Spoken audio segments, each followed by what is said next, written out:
going to do our first little joint video blog, and we're talking about short sales. It's been a fun week for short sales for me. What about you? It has been. It's been an interesting week. As you saw about 5 minutes ago, it's been a great week for me. For those of you who don't recognize me, that may help. But seeing we're inside, we'll take them off today. Sure. So basically, you know, short sales are all the rage this year. There's, I think, going to be more this year probably than last year. And I think short sales are going to be this year or next what foreclosures have been over the last year and a half. Definitely. So what we're talking about is how to navigate these short sales. Obviously, you need representation when you're working with a bank on a short sale. So who do you use? I mean, there's lots of questions you need to be asking when you're thinking about listing a short sale. Right. Do you want to use a real estate agent who's going to do their own short sale listings? Do you want to go through a law firm who will negotiate the short sale for you? Or, or do you want to use a real estate agent who will hire a third-party, quote-unquote, professional short sale negotiating team? And I think that there's, you know, there's some pluses and minuses to each of those approaches. But basically, I think the bottom line is you got to find somebody who knows what they're doing and who's going to go to the mat for you. Because it's really a requirement. Absolutely. Like we were talking about a few minutes ago, you need to either have an agent who has done a lot of them, has experience, or you need an agent who really cares about you, who cares about helping you out of the situation and is not going to take no for an answer. There are the big teams that have a big staff that can handle all the phone calling that's required, all the follow-up and everything like that. But that's not to say that they can do a better job than an agent who has a basic understanding of the process, maybe has some contacts to get into the bowels of the bank to find out who you're supposed to talk to and they say no, and who's just, you know, who's never going to give up because they have a personal relationship with you. Right, and that's basically it. You know, you have to have somebody who's not going to stop until they get the job done. And whether that's the local agent who just really cares about you, helping you out in your situation, or whether that's the professional team who's just done so many of these, they know that no is not an option and they don't have to take no. Either way, you're going to get to the end point where you're going to help out the homeowner. I'm really surprised that you still come across agents who really don't have experience with short sales.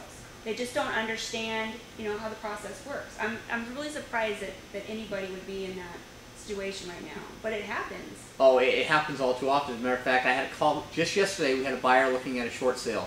And I now tell my buyers, it's not an original idea, picked up from somebody else, that let me interview the agent doing the short sale and find out if they have any idea what's going on and how to complete a short sale. Because if they don't, it's probably more than likely a waste of our time to pursue this. If they still want to pursue it, I'm more than willing to. But this agent I talked to yesterday did not understand the fundamentals of how to get a short sale done. You can tell he had never worked on one. Yeah, there's definitely an order of operations, and if they don't understand the process of being authorized to speak to the bank, of how to submit the package, of what happens once that package is submitted, if they don't get those steps, you know, the short sale's not going to happen on its own. Right, and part of the problem is you're going to hear no from the bank a lot. And one of my favorite sayings is when you hear no, you're hearing it right, but you're thinking they mean N-O. What they mean is K-N-O-W. They don't know enough information to make an informed decision.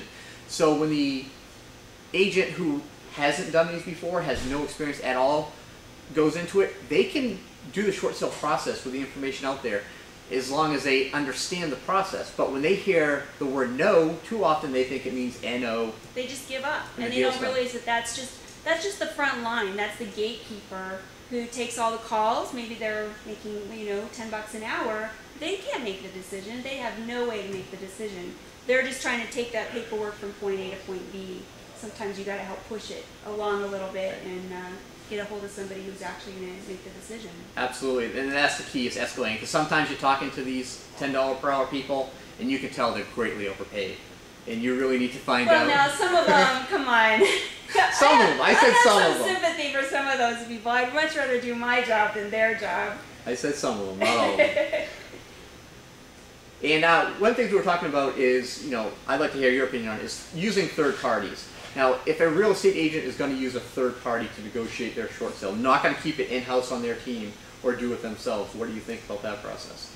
Well, you know, obviously if it's an agent who doesn't have time to do the follow-up, I suppose that's a way to go. I'm troubled by agents that are using third parties and then passing that cost along to either the seller or the buyer. I have a real problem with that. You know, that's just part of the cost of being a realtor to pay your staff, and I don't think they should pass that on to their clients, especially since they're in a distressed situation. And I think we were both talking about a couple agents we know that are charging pretty hefty fees to do these short sales. So I don't really think there's any justification for that. But I mean, bottom line is, if you're going to do a short sale listing, you've got to make sure that you're able to keep on top of that file and keep it moving. And if you have to use a third party, I suppose that's the way to go. I'm not really comfortable with myself because I like the ownership and I like to make sure that everything's happening the way I want it to happen. And that's where I am now. When I first started doing short sales, my first couple listings, I actually did hire a local third-party team that's all they did is professional short sale negotiations. And I was paying for it out of my commission. That was all up front, so the buyer or seller wasn't having to pay for anything. What I found the problem was their success rate is pretty good because they understand what needs to be done to get these done. The problem I was seeing with them is you were one of, I don't know how many files on their desk. So they would make their weekly call to the bank, but if they didn't hear the answer they wanted or what they needed, they would just hang up and call back the next week. So they weren't putting the required pressure like somebody who's handling it on their own is going to do. I had this image of that short sale, that third party with their 1,000 manila folders on their desk, talking to the bank clerk with their 1,000 manila folders on their desk. I mean, I don't see how anything's going to get done in that situation. And for what I was saying, you know, it was getting done, but it was taking way too long. You know, something that should have been done in 3 months, they were taking 7, 8 months to get done. Yeah. So what do you see doing short sales now compared to like last year? You know, do you see a change in the way the banks are dealing with you when you start these short sale transactions? Not as much with the banks as with the agents. The short sales a year ago, the numbers, I think last January, I think I had looked them up at the time, like 12% of all short sales were getting approved. And now the estimates are up closer to 50%, which I still think is low, but it's still a lot more getting done. And I think the reason is the agents understand the process a lot more and are understanding that the bank has a bottom line that they need to meet. As long as you're going to meet that bottom line, if you keep pushing, they're going to approve that short sale.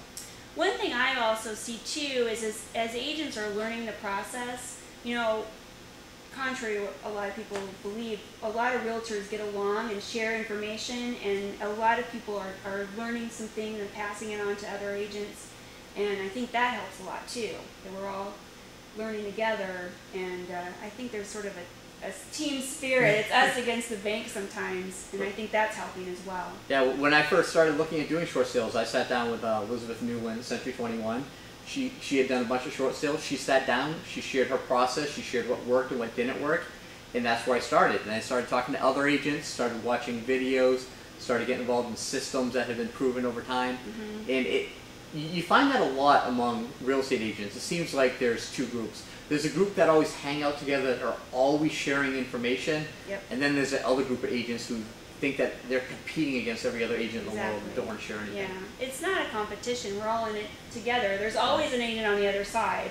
So, unless it's dual agency, and that's another topic for another day. But